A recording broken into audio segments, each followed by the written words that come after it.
And welcome everyone to Stoked. My name is Chris. My name is Jeremy. I should say Stoked is the ultimate Star Trek online podcast. I gotta remind people of that. Yeah. And coming up in this episode, the J-Man here has built a crazy math segment around using like the Xbox 360 controller or even standard USB game controllers. Yeah, this is kind of universal, but I'm going to focus on the Xbox controller. It's going to be a fantastic math That's segment. what I own. And then at the end of the show, towards the rear, last but not least, it's your feedback regarding your mission ideas. We had you submit them, and then we put them up for a vote. We've got the winner, and we'll be including that in the mail segment. But first up, let's cover a little news that's come up in Star Trek Online. Yeah, well, I think one of the big things that a lot of people have been talking about is the vet rewards for 200 days have finally landed. So for some people. Yeah. So we've heard some reports and seen some threads in the Stowe forum that not everyone has gotten the accolade. You haven't? I haven't.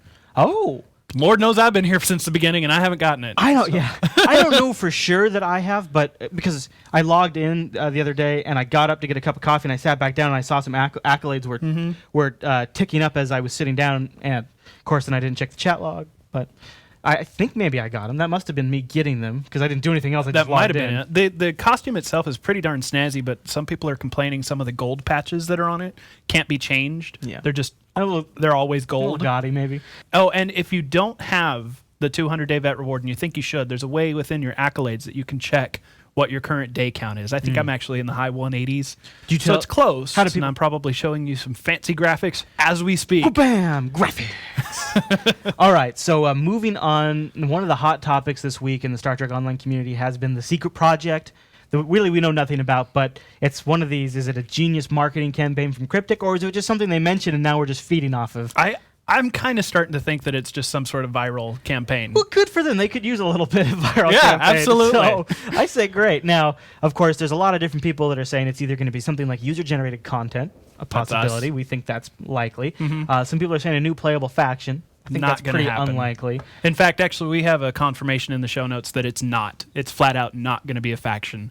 Stormshade, I think it was, on the forums just said. Yeah. Oh, I did see that thread. Yeah, we're focusing on the Klingons for now. Now, there's also been maybe a few hints, you could say, from some of the recent interviews that Daniel Stahl's been in that maybe have been hinting more towards taking a total revamp approach towards exploration content. Yes. Specifically, the ZAM article, that the interview that Dan Stahl did recently with ZAM, really covered a lot of the details about how he wants exploration to play out in the game, and the fact that he was very disappointed with the version that came with the launch. What he had said was when they were envisioning the game, in his mind, what he had pictured was exploration content was literally you'd point your ship in a direction out into space and you would go and encounter things as you went. Because of that, a lot of people are speculating that this is the secret project. In fact, there was a thread which Stahl commented in that said, people were saying basically, it's going to be a revamp of exploration. No, it's going to be UGC. And Stahl came in and said, could be both. That's what I was exactly. I didn't actually see that thread, but I was just thinking, why not be both? Why not expansive exploration be the gateway to user-generated content? Exactly. So the user-generated content will be on the outlines of the system, which means they don't have to modify existing gameplay. It's like opening the door to this whole other area. Absolutely. I had always kind of pictured a holodeck approach, like you'd go to the different star bases and go to their holo suite, and then you would be into like the user-generated content picker, and that would load a holo program. I could still see that coming down the line for things like, Wild West and even in your jazz, ship. 1920s stuff. Would be a great interior item for your ship. You walk down there, bring it up, it's the menu, you see the ratings, because we did see some leaked screenshots this week of potential user-generated content early interface mockups. Yep. Now, these could be total bogus. They could be fakes. We don't know for sure. Or we haven't been able to verify, and as of filming this, Cryptic hasn't commented on them. The implication by the people that found it, and there's been no debunking, I should say, debuffing. At this point, what it looks like is these are legitimate screens they found in the game while toying around. They posted them up on the forum, and we grabbed those. So we know that as far as we know, Cryptic does want to do user-generated content. It's entirely possible that just one developer had a free weekend and threw these UI things in there. Yeah. They just got turned off, and they're could be still even not mock-ups. planning to do UGC for 3 years or whatever. Right. We don't know. But the fact that these are in here are strong hints. And we're going to keep watching the secret project topic Yeah. unfold Yeah. as it continues to draw us further and further down the rabbit hole. I could see us eventually having to come up with a secret topic in an animation intro, but it keeps getting, you always got to amp it up and get it all dramatic. Like Right. CNN and Fox News on you guys. No, I'm kidding. Now, so that was sort of a light topic. Why Yeah. don't we move into something that's got some people a little upset? Well, we found out now that season 2 is not all sunshine and ponies. Well, that's always going to happen with any large content update. And It's just unfortunate. The people that got the shaft once again were the Klingons. Yeah. Now, what's happened is there's some of the first missions that got laid in as part of the new season 2 content. When you completed them, you were supposed to be rewarded an item, like a typical mission on the Fed side or Klingon side. Once you're done, you collect. Season 2 launched with I guess maybe an old version of the missions in place, so that when you completed them, you got no reward. Now, the issue is that has people upset is there's no way to go back and replay those to get that. You can replay the mission all you want, but you won't get the get the item. secondary reward. Yeah. You know, the extra You get bridge XP officer and- points and all that. Now, there's been a call from people in the community to somehow retroactively reward these, and Cryptic did say they were going to be at least. There's going to be an NPC that they input that will give you guys the big prize of one of the story arcs is you get your own Sword of Kahless. And so that's a big enough, a unique enough item that they're going to put an NPC in that recognizes if you finish the story arc, he'll give you the sword. Because your character profile will have that accomplishment checked off in its character settings. Right. And when you go talk to the NPC, that interface will be Right. plugged in. But as for all of the other rewards, things like I heard that there's an efficient engine, that gives That you would the be extra nice. power levels. Cryptic's response to this is going to be probably measured exactly to the amount of outrage input from the community. And I'm not encouraging that anybody start a flame war over it. But here's what I would suspect is if there's enough pressure, eventually they'll probably add these items to the C-Store as a free grab. They won't charge you anything. They'll be free items. Honestly, I believe Cryptic wants to build out the C-Store inventory with as much free stuff as they can to incentivize you to go in there to start shopping, basically. Yeah. I mean, if you've got an excuse to click on the interface and bring it up. And we know they have the ability to lock certain items and unlock certain items that you are qualified for. So they could simply put those in there for people that maybe are at a certain assumed rank you've already been able to achieve those. Or just like you said, I mean, your character does track every mission that you've done. So they should be able to, in some form, retroactively unlock those. And aren't we seeing them do that now with the veteran rewards that are going in the C-Store? Yes. So maybe that same math could be applied to this type of problem. Now, who knows? It could not might not They've happen also at all. said that some of the mission rewards will be eventually available on emblem or badge vendors as well in the game. So Okay. you'll be able to buy them if you PvP a lot. But if I don't you- think people want to buy them. I think they feel like they've earned them. Well, but if you're a hardcore Klingon PvPer, that's all you do. Yeah, then it's not going to be a problem. Right, 'cause You're going to have that. If you haven't run the PvE Yeah. missions, you can You're still going to get have the that in rewards. the well, you wouldn't have a cushion, but that rock that you sleep on your on your wood bed or metal bed, you could have that free PvP The XP one with just spikes in there. all over it? Yeah, Yeah. you just have that laying right there, that XP right there. You don't care. That's all you do. So that's really all the news that we've got for this week, but we do have a few more links in our show notes that we will point you guys towards. One is that article from Zam, that Yep, the interview with interview. Daniel Stahl. Which includes The lyrics to The Ultimate Klingon. There you We've been go. trying to get Daniel to come on the show and perform the song for some time now. it's all we ask. So little we ask for.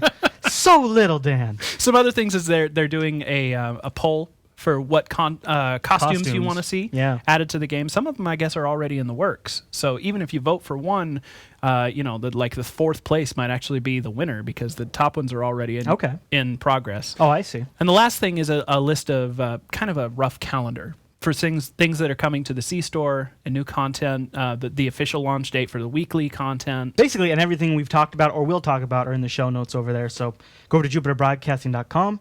Look for episode 46 of Stoked. You'll find all of those. Just scroll right down on the page. Honestly, if you're only watching the show and not reading the show notes, You're missing a lot. you're getting only half the show. He puts a ton of work. Yeah. And I put a ton of work in getting those up. Give me my props, peep. All right. Well, you know what? In fact, speaking of the show notes, it's going to be huge because this next math segment's crazy. Mm-hmm. So let's get math.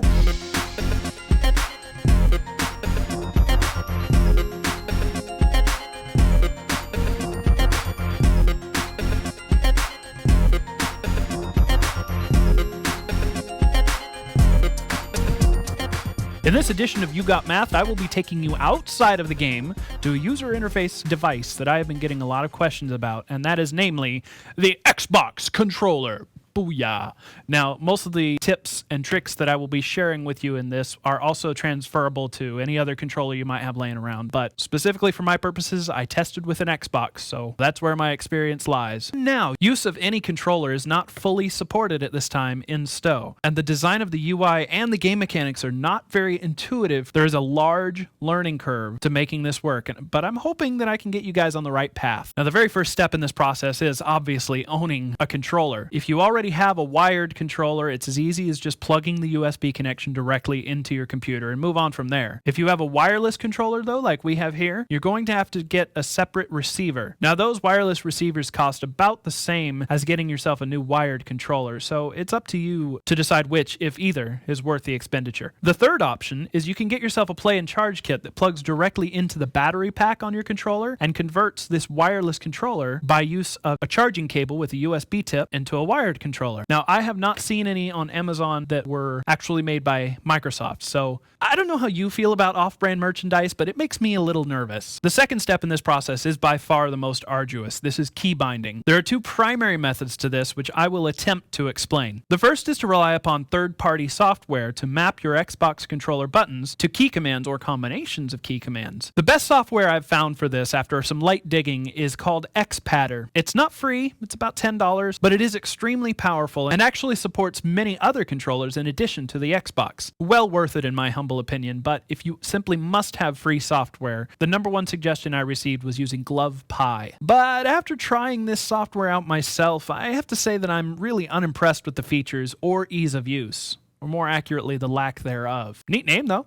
Your mileage might vary. Oh, I also want to point out that if you're using third-party software, be sure to turn off the Xbox controller from the in-game UI inside STO itself. Otherwise, it will auto-map several commands, but not enough to actually play, resulting in conflicts between the in-game mapping and the third-party mapping. Very annoying, so turn it off. Let the third-party software do its thing. Now, the other method of setting up your controller is through the manual use of slash commands from within the STO client itself, generally referred to as just binds. These commands are long, cumbersome, confusing, and ultimately a pain in the ass. I attempted to use this method first, had a moderate amount of success, but still went back and spent the $10 on Xpadder instead. The reason that you have to go through this convoluted method of binding each individual command to your controller is that many of the buttons themselves are not natively available from the drop-down menus in the key binding interface. Big downside. However, the bright and shiny silver lining of all this is that if you learn to use this binding method to manually set up your key binds on the fly, you can end up setting up some pretty crazy macros and key combinations whether you're using a controller or not. Those might not otherwise be available using the in-game interface. So, if you wish to understand the strange and arcane language of keybind scripting, I will include a link or two in the show notes that will help you delve into these ancient mysteries.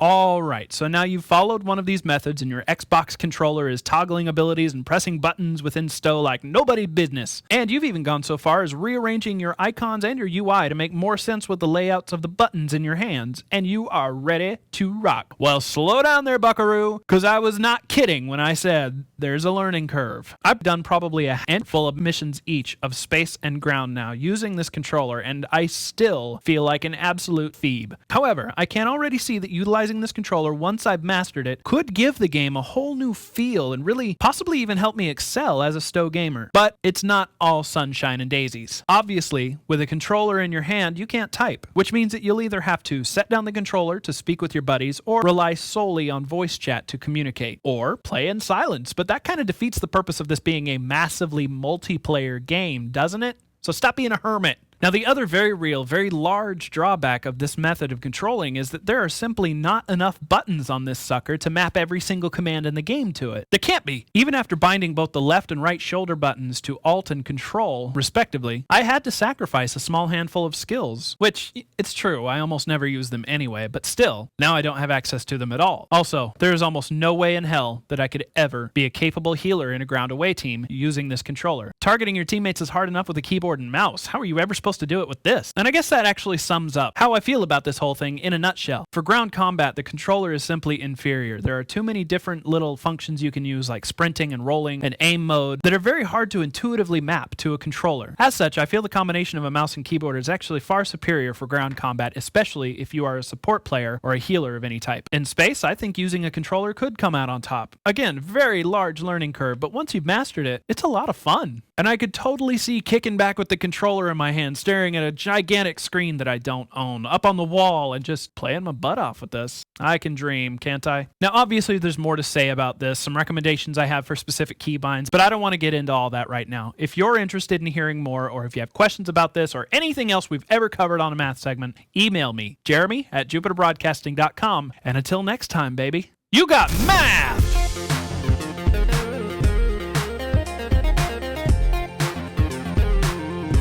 And it is time for the viewer mail segment. Now, before we get into our question this week, we got a huge congrats. Yep, that's right. We got the winner of our, we were having this little poll contest thingamajibber. We asked you to send in your ultimate mission ideas. We had a ton of awesome submissions. We picked the top 4 in our opinion. And then you guys voted. Put them up for a vote. And our winner is Invasion of the Ship Snatchers. I think that was my title. It was your title. title. The title, yeah. Yeah, but eBayer. eBayer, congrats, eBayer, whatever you want to go by. So over the next week, we will be attempting to create a massive cinematic trailer for your mission that's going to be like a big tease for when eventually UGC launches. You will have the entire fleet backing efforts to create this mission. Yep.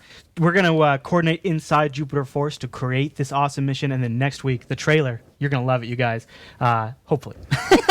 But now, why don't we get into our question for this week? I think this has been one of these topics that's been floating around more and more. Obviously becoming more active. We've talked about it more, and that's free to play. Yep. And we want to know what you guys out there think. If Star Trek Online, totally theoretically, a year from now, cough, cough, Old Republic comes out, cough, goes free to play, is that good? Yeah, Bad? just give us your thoughts on it. Now, in order to get the ball rolling, as we always do with our mail segments, we're going to go ahead and talk a little bit about it. Yeah. Now, we know from some of Dan Stahl's past comments that if STO goes to a free-to-play model, they will likely be basing it on something roughly around the Dungeons & Dragons Online model. So will you give us like a high-level description of how that works? Well, first of all, the moniker free-to-play is a little bit misleading. I mean, it just flat out is. You can play the game for free, but in the DDO model, you only get about maybe two-thirds of the total content. So you eventually can't... You hit a wall. You have to pay to get more. It gets grindy because you have to repeat content. Oh, okay. Or you can buy new content.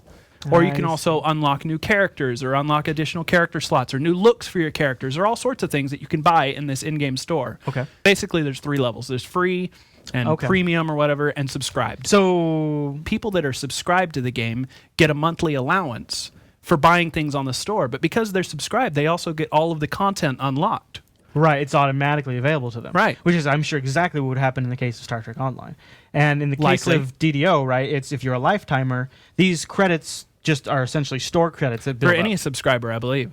Oh, okay. And they get a monthly allowance, but the only thing really worth buying is like temporary character boosts, like you can make it so that your character earns more gold or XP per mission. All of the content is unlocked if you're a subscriber, though. You don't have to pay for your content. So you get credits for the store and you get content. The thing that you can spend your store credits on in DDO, though, is you can buy guest passes for your free-to-play friends to join you in content that they don't have to purchase. Now, I really like that. Exactly. I would do that. It's one of the biggest community efforts that have been implemented into their store. Most subscribers buy guest passes by the dozens. And does DDO have a squad system like STO does? Because if you combine that with squad system, you've got STO actually has a huge leg up in that. Because imagine if some of the best content in the game, like City on the Edge of Never, content everybody loves. What if you could only get that if you're a subscriber, or if you buy the mission in the C store? What if, as a free player, you only get exploration content? That would kind of suck. Yeah. and then as people that have already subscribed or done Lifetime, you would be grandfathered in with that content unlocked to you. Right. That's our theory. Additionally, if you got those guest passes, you could bring in your free friends and play the City on the Edge of Never. I do like the idea of being able to do that with C-Store points or whatever it would be. That's our theory. We haven't analyzed it enough to really determine if this would be an improvement or a downside for the game. I mean, we've kicked it around a lot off camera. So that's why we're really curious to hear your feedback. So send in your thoughts around free-to-play. STOked@jupiterbroadcasting.com. And basically, the most insightful input that we get for or against, we will attempt to share on the store. Yeah. Or, I'm sorry. On the On the show. Yeah. And then we'll reflect. I think we're hoping that some of your thoughts help us sort of finalize and firm up our sort of theories that we're kicking around. And then we'll bring that to you in the next mail segment next week, along with the trailer for Invasion of the Ship Snatchers. All right? Yep. I think that's going to be really exciting, everyone. So join us next Tuesday over at JupiterBroadcasting.com to catch that. And until then, have a great time playing Sto.